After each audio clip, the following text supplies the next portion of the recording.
বেশ অনেকদিন পরেই একটি পাওয়ারফুল AC1200 রাউটারের রিভিউ করার সুযোগ পেলাম। এটা টোটোলিঙ্কের একটি হাই পারফর্মিং ডুয়েল ব্যান্ডের gigabit router, model number A3002RU। ধন্যবাদ জানাই গ্লোবাল ব্র্যান্ড প্রাইভেট লিমিটেডকে এই সুযোগটা করে দেওয়ার জন্য। এবং এই রাউটারটা আমরা বিগত 1 মাস যাবত আমাদের স্টুডিওতে এবং অফিসে একদম পুরো সময়ের জন্য ইউজ করতেছি। সো আজকের ভিডিওতে এটার ফুল এক্সপিরিয়েন্স থাকবে। সেই সঙ্গে এই রাউটার থেকে আপনারা কী ধরনের ফ্যাসিলিটি পাবেন, এটার রেঞ্জ কত, কয়টা ডিভাইস চালাতে পারবেন এবং ডিভাইসগুলোতে কী কী চালাতে পারবেন, সব কিছু আজকের ভিডিওর মাধ্যমে ব্যাখ্যা করার চেষ্টা করব। এটার দাম হচ্ছে 3100 টাকা এবং which is pretty much lower than the other brands. So দাম বিবেচনায় অন্যান্য ব্র্যান্ডের যে মডেলগুলো রয়েছে এটার ইকুইভ্যালেন্ট, সেগুলোর তুলনায় কতটা ইফেক্টিভলি পারফর্ম করতে পারতেছে এই রাউটারটা, সেটাও একদম বিস্তারিতভাবে আজকের ভিডিওর মাধ্যমে জানাই দিব।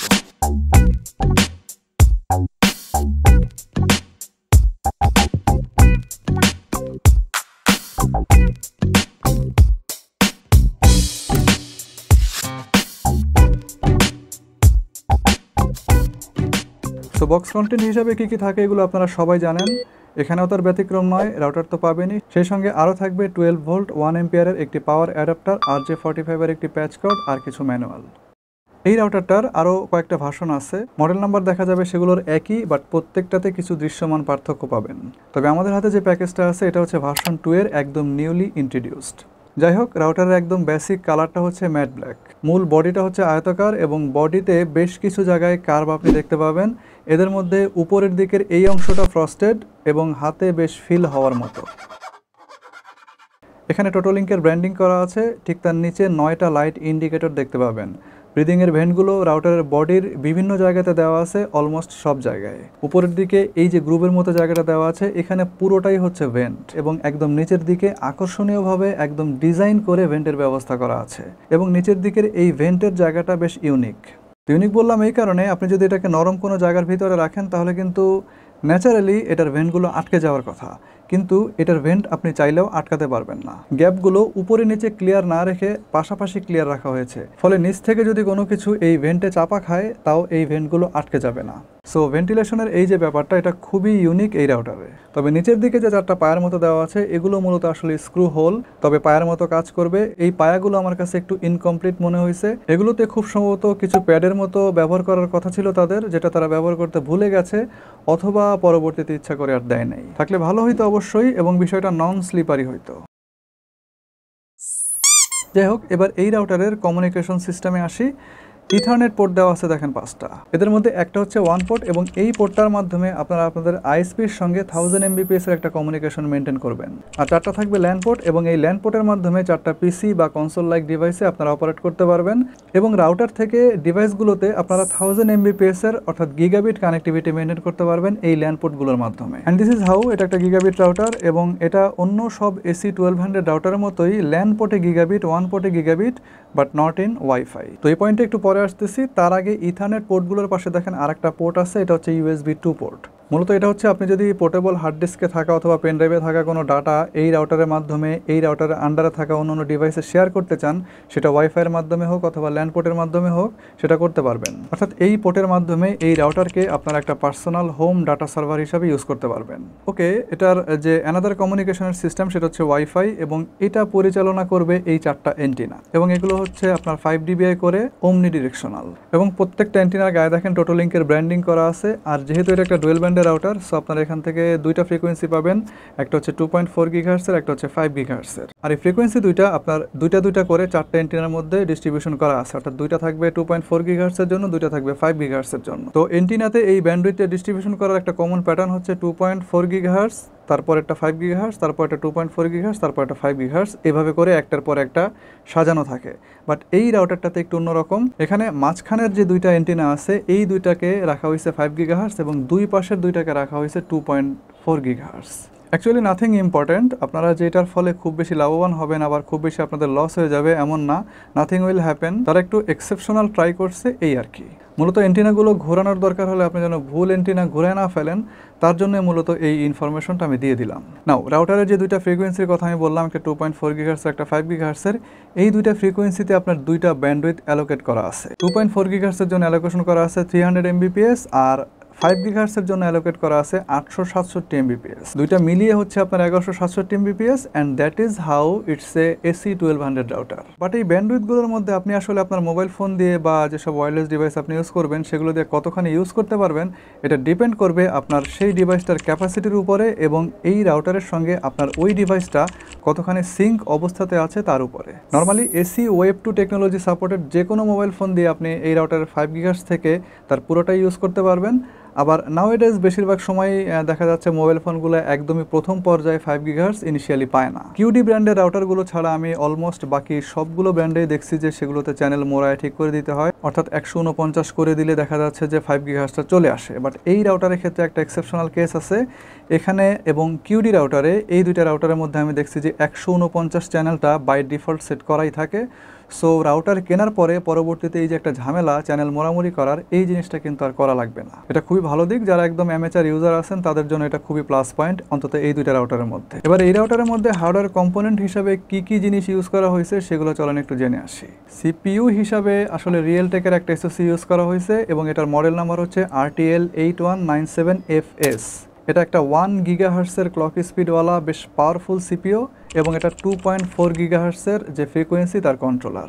বেসিক্যালি এই রাউটারের যারা অন্যান্য কম্পিটিটর আছে যেমন টিপিলিঙ্কের C6V3 অথবা QD-WR1300, এই রাউটার দুইটার মধ্যে মিডিয়াটেকের MT7621 এর ডুয়েল কোর সিপিইউ ইউজ করা হয়েছে এবং ওগুলোর মেগাহার্টস হচ্ছে অর্থাৎ ক্লক স্পিড হচ্ছে আপনার 880 মেগাহার্টস। আবার এই রাউটারের ক্ষেত্রে আপনি যদি আসেন, এটা কিন্তু একটা সিঙ্গেল কোরের সিপিইউ এখানে ইউজ করা হয়েছে এবং এটার যে ক্লক স্পিড সেটা কিন্তু 1000 মেগাহার্টস, অর্থাৎ ওগুলোর তুলনায় 120 মেগাহার্টস বেশি। তো ওই দুইটা রাউটার হচ্ছে আপনার মাল্টিটাস্কিংয়ে পারদর্শী যেহেতু ওটার ডুয়েল কোর প্রসেসর।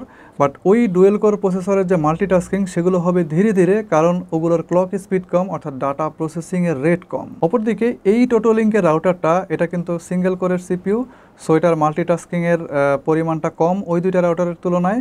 বাট আপনার এই রাউটারটা যে কাজটা ধরবে সেটা খুব দ্রুত প্রসেস করে সে অন্য আরেকটা কাজে হাত দিতে পারবে, অর্থাৎ এটা ডাটা প্রসেসিং রেট ওই দুইটার তুলনাতে বেশি। তো ঘুরিয়ে ফিরে আসলে টোটাল বিষয়টা অলমোস্ট একই দাঁড়ায়। তাই সিঙ্গেল কোরের সিপিইউ শুনে এটাকে যেমন আন্ডার এস্টিমেট করা যাবে না, আবার 1 গিগাহার্টসের সিপিইউ অর্থাৎ ক্লক স্পিড দেখে আল্লাদে আটখানা হওয়ার কিছু নাই। পারফরমেন্স একই থাকবে থিওরিটিক্যালি, তারপরেও সিপিইউ বাদে অন্যান্য যেসব কম্পোনেন্ট তার রয়েছে সেগুলোর কোয়ালিটি, টোটাল সার্কিটের বিল্ড কোয়ালিটি, অ্যান্টেনার গঠন সব কিছু মিলিয়েই আসলে একটা রাউটারের পারফরমেন্স ডিসাইড হয়। এছাড়াও মুমিমু এবং কোয়ালিটি বিমফর্মিং এই ধরনের রাউটারগুলোর ক্ষেত্রে কিন্তু মাল্টিটাস্কিং, পারফরমেন্স এবং তার যে ডিভাইস ম্যানেজমেন্ট এগুলোতে ব্যাপকভাবে হেল্প করে। AC1200 রাউটারগুলোতে অ্যাজ ইউজুয়াল মিমো থাকে 2x2 এবং এখানেও তাই। এবং বিম ফর্মিংটা অ্যাকচুয়ালি কতটা ভালো মতো কাজ করতেছে সেটা বুঝতে হলে এই রাউটারের রেঞ্জটা আগে টেস্ট করতে হবে, তারপর রেঞ্জের মাথায় গিয়ে এটার থ্রোপুট কীরকম পাওয়া যাচ্ছে সেটা আগে দেখতে হবে। সো এবার আসেন এটার যে রেঞ্জ এবং তার যে পারফরমেন্স সেটা প্র্যাকটিক্যালি বোঝার চেষ্টা করি।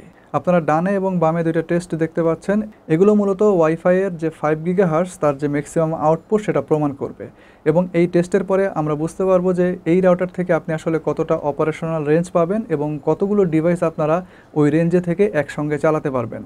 তো বাম পাশের যে টেস্ট সেটা রাউটারের কাছ থেকে এবং ডান পাশের যে টেস্ট সেটা মোটামুটি রাউটার থেকে 40 ফিট দূরে, অর্থাৎ প্রায় আপনার 1600 স্কোয়ার ফিটের মাথায় দাঁড়িয়ে করা। থ্রোপুট অর্থাৎ ইউজেবল ব্যান্ডউইথ ক্যাপাসিটি রাউটারের একদম কাছ থেকে আমরা প্রায় 380 এমবিপিএস পাইছি দেখেন, আর 1600 স্কোয়ার ফিটের মাথায় দাঁড়িয়ে পাইছি 19.5 এমবিপিএস। সো রাউটারের 5 গিগাহার্টজ থেকে আপনি কতখানি রেঞ্জ পাচ্ছেন সে সম্পর্কে হয়তো আপনার একটা ধারণা হয়ে গেছে এবং সেটা হচ্ছে 1600 স্কোয়ার ফিট। এখন রাউটারের যে ডিভাইস ক্যাপাসিটি রাউটারের কাছ থেকে সেটা যদি আপনি রাউটারের থ্রোপুট বিবেচনা করেন অর্থাৎ 380 এমবিপিএস, তাহলে মোটামুটি 20টার মতো ওয়্যারলেস ডিভাইস এখান থেকে আপনি চালাতে পারবেন। এবং আইএসপি থেকে ব্যান্ডউইথ ক্যাপাসিটি যদি আপনি ডিভাইস ক্যাপাসিটি হিসেবে মিলায় নেন তাহলে আপনারা মোটামুটি এখান থেকে 4K বা HD স্ট্রিমিং এবং গেমিং সহ অলমোস্ট যে কোনো কিছুই করতে পারবেন। আর 1600 স্কোয়ার ফিটের মাথায় গিয়ে আমরা কিন্তু 19.something এমবিপিএস এর যে থ্রোপুট সেটা পাইছিলাম এবং সেখান থেকে আপনি সর্বোচ্চ 2টা থেকে 3টা ডিভাইসে ফেসবুকিং এবং লোয়ার স্ট্রিমিং যেগুলো অর্থাৎ লোয়ার ডেফিনেশনের ইউটিউবিং যেগুলো সেটা আরামসে করতে পারবেন।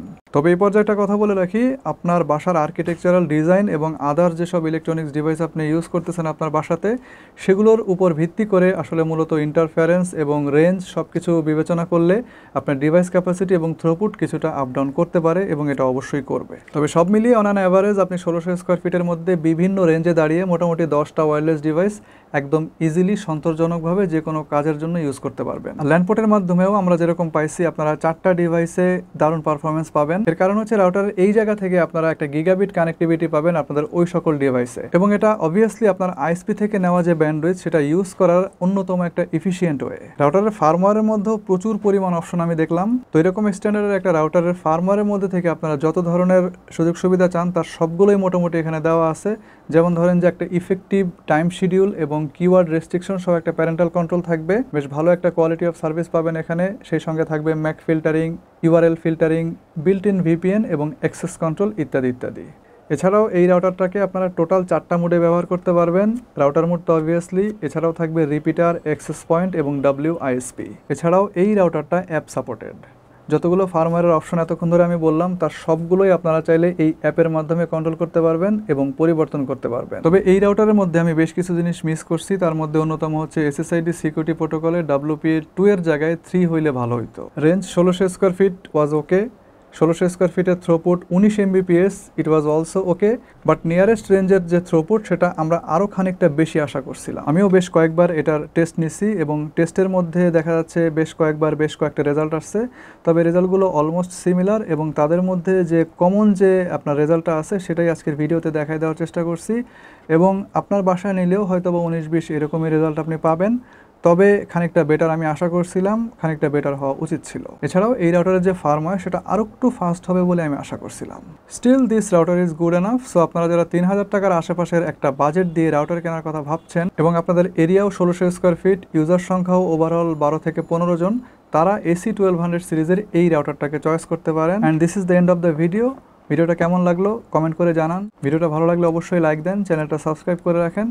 শীঘ্রই আসবো অন্য কোনো নতুন ভিডিও নিয়ে, নতুন কোনো রিভিউ নিয়ে। সে পর্যন্ত সবাই ভালো থাকেন, নিরাপদে থাকেন এবং সুস্থ থাকেন। আল্লাহ হাফেজ।